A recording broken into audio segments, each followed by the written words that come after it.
Hi, everybody. This is Mrs. Stern, and today we are going to dig a little bit deeper into what happens inside your lungs by talking about what happens inside the alveoli.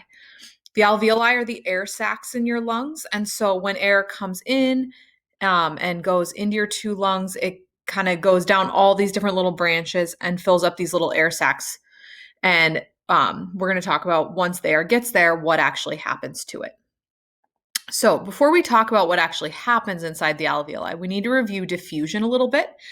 Remember, this is the movement of particles from high to low concentration. And so you might remember seeing diagrams like this in the fall in our cells unit, where if you have a high concentration of a gas here and a low concentration down here, the particles will just naturally passively move from high to low. One thing that's a little bit different in this picture, obviously, is that there's two gases here, and you can see they're kind of trading places. So this is what's going to happen between your bloodstream and your alveoli, your air sacs, or your bloodstream and your tissues, anytime when there's a difference in concentration between oxygen and carbon dioxide. So if we say that this gas up here, gas A, is oxygen, and if gas B is carbon dioxide, then essentially what's happening is that these two gases are trading places, and the carbon dioxide is diffusing that way, and the oxygen is diffusing this way. So this is really important to remember because I think there's a common misconception that people have about what happens in the lungs, that they think that the oxygen is somehow magically turning into carbon dioxide and then that's being exhaled. That is not ever what happens in cells or tissues. Oxygen cannot be turned into carbon dioxide. It's just that we often think about them side by side because of how often they trade places across a membrane. So if we imagine putting a membrane right there, we can see these two gases trading places. So this idea of gases trading places is called gas exchange.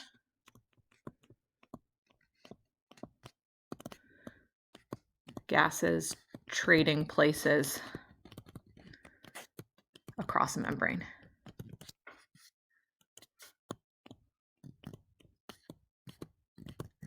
Okay, so let's look at how this then applies to the lungs. In this picture, you can see an alveolus. Alveolus is the singular form of this word. So in each lung, you actually have somewhere between like 300 up to maybe 500 million alveoli.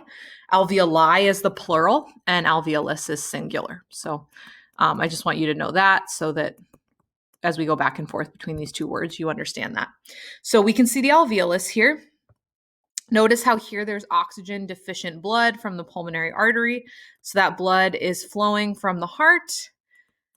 And then notice how it kind of splits into all these capillaries.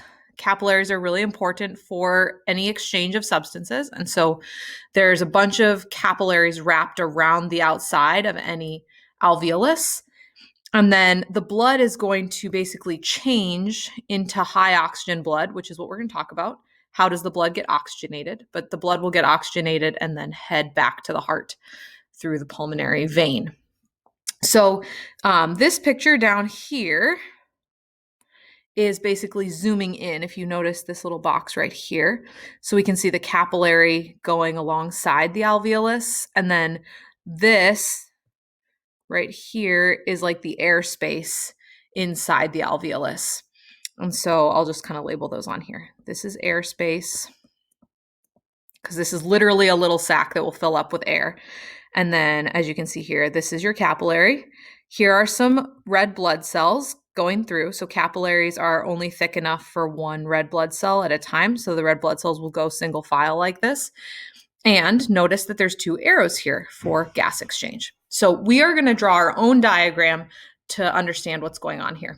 So in your notebook, go ahead and draw something that kind of looks like this.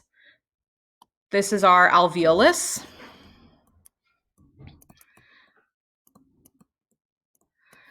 Notice that I've kind of made it bumpy. That's because each alveolus has, like a sort of it looks sort of like a like a grape cluster. So that's why I draw it like that. This is the airway right here. So that's where the air is going to come in. And then let's draw a capillary going alongside it, just like this picture over here. And let's draw some red blood cells in our capillary as they kind of go past. Okay, so here comes our low oxygen blood. So let's label this as blood flow. This is going to be low oxygen blood from the heart. And so that blood is going to be high in CO2, like have a high concentration of CO2 and a low concentration of oxygen. So actually, you know what I'm going to do is I'm going to make a key.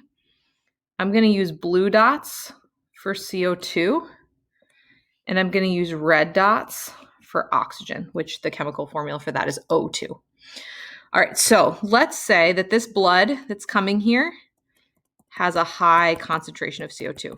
The CO2 is actually not carried by your blood vessels. It's more carried in the liquid part of your blood, which is called the plasma. So I'm just going to draw lots of little blue dots around here. And then I'm going to draw just a few red dots on the red blood cells because they have a low concentration of O2 right now. Okay, so when you inhale,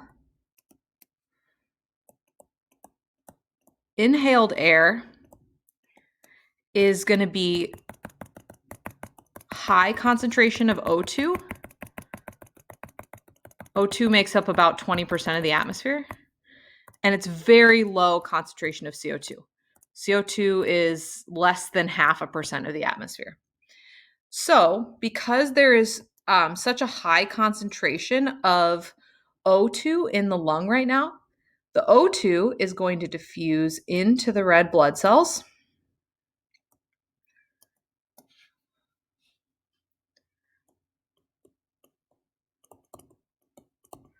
O2 diffuses into red blood cells. And there's a protein in the red blood cells called hemoglobin that the oxygen will bind to.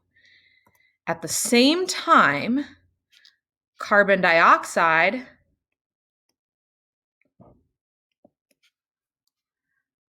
diffuses from the capillary into the alveolus. So this is that gas exchange piece. And notice how that's happening over here. See, the same kind of symbols have been represented here. Here goes the carbon dioxide from the capillary into the alveolus airspace. And here goes the oxygen from the inhaled air into the red blood cells. And then those red blood cells are being shown as being reoxygenated in this part of the picture. So that is the gas exchange. So then this high oxygen blood heads back to the lungs, or sorry, back to the heart, and then it's going to go out to the body. High oxygen blood goes back to lungs, or back to, I don't know why I keep saying back to lungs. I'm so sorry. Back to the heart so it can get pumped out. That's what's going on up here.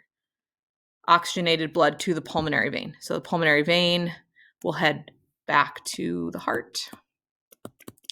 And then it goes into that left side of the heart and gets pumped out. We'll look at a picture of that in a moment. Okay, so then once this CO2 has diffused into the alveolus, then that is your exhaled air. And so when we think of ourselves breathing out carbon dioxide, that's why, because this carbon dioxide is what makes up a lot of our exhaled air, whereas our inhaled air was very high oxygen.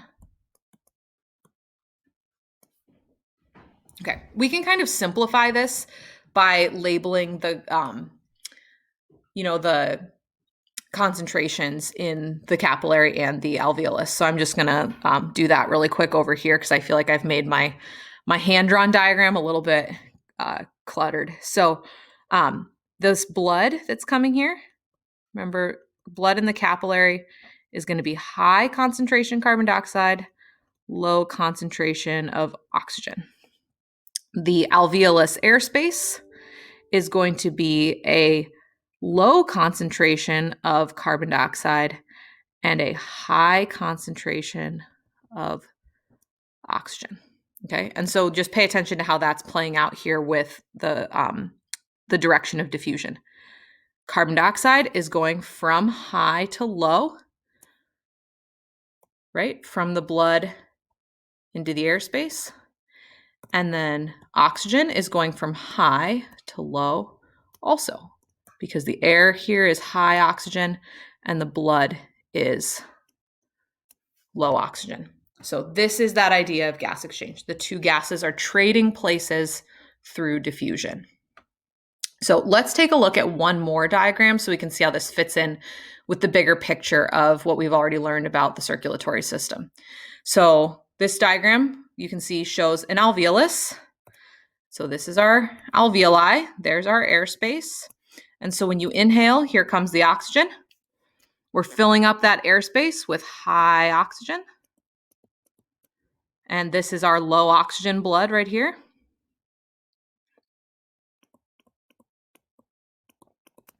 And so oxygen diffuses from high to low.